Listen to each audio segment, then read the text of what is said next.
Hi again then guys, and welcome to another episode, of course, episode 34 of my top 50 favourite vehicles in the world list.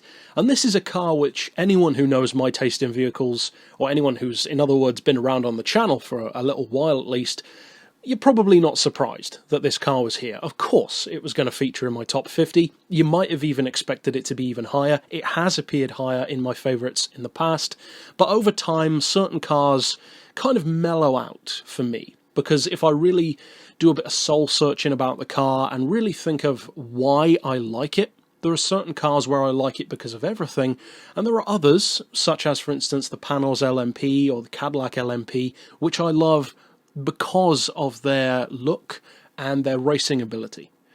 But that's about it. You can't use it on the road. It doesn't make a great collector's piece for me, because I like to actually use a vehicle rather than just have it sitting there to look at. So something with more of an all-round appeal will of course feature higher. And this is one of those cars which used to feature higher, mainly because I love the way it looks, the way it sounds, and the way it performs. But it still doesn't quite have the whole package, which is why it dropped a little bit. And the Ascari A10 is still a car that I absolutely love. It puts a smile on my face whenever I see it in a game, which unfortunately doesn't happen that often. It's in Test Drive Unlimited.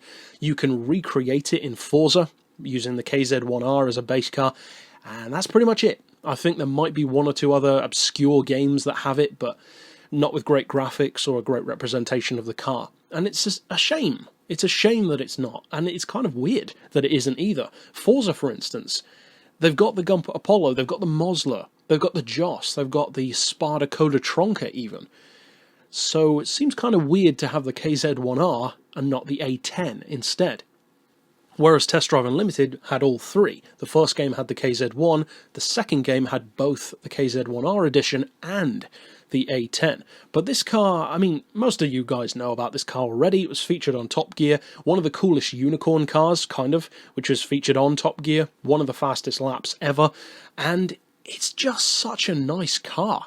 And it's one of those vehicles which is very easy to forget is not a production vehicle. Technically speaking, I don't think you can actually buy an Ascari A10, which is a shame. And again, that's another reason why it doesn't feature even higher. The car is completely unattainable unless you, I don't know, work for Ascari or go to the Ascari race resort. Maybe they'll let you drive one, I don't know. But it's a great car. 625 horsepower BMW engine, sounds brutal. I'm not a huge BMW fan in general, but they make amazing engines. I mean, look at the McLaren F1, that's a BMW engine.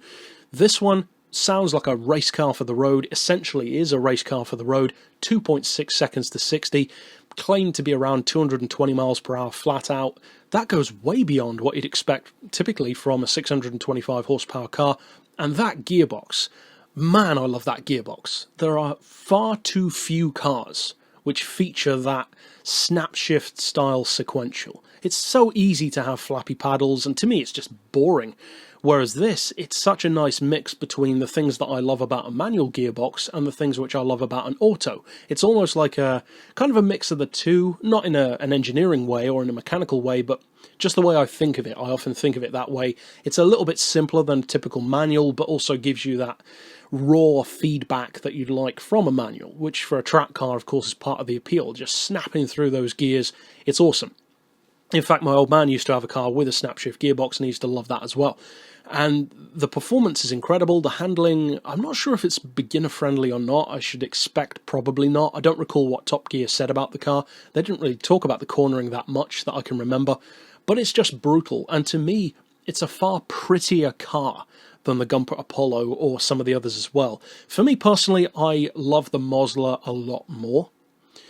And because of the fact that you cannot buy the Ascari, it was planned to be, I believe, a 50-car production run, but then they didn't make them for whatever reasons. Because of the fact that you can't buy one, that does hurt it a bit for me.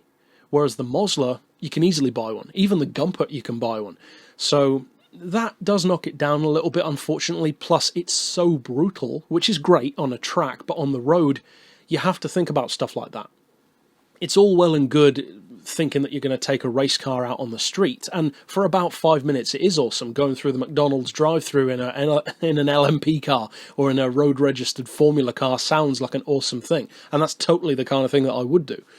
But after those first 5 minutes, and you've now got a shattered spine just from clipping a curb or driving over a speed bump, well, you're not going to be as happy then. Plus the car is so over the top in every sense, kind of like the McLaren F1 LM, extremely loud, extremely brutal, a literal race car for the road really, the exact kind of car that you could drive out of your driveway, drive to the Le Mans, probably win, and then drive home again. Now, of course, not anymore, but this is kind of like a modern-day GT1 car or a GT3 car in some senses. The KZ1R even more so, that was directly related to racing Ascaris, but this one in a more kind of offshoot way. But for me personally, I love the Ascari A10 as soon as I saw it. It's always been one of my favourites, but it's definitely changed around a lot in my favourites lists. And yeah, I love it. I wish it could feature higher, and if it had reached production, it would have reached higher. But unfortunately not, so this is about right, I think, for me. But that's it for this pick. Of course, if you are new to the series, you can click through at the end to see other episodes. And for now, as always, thanks for watching.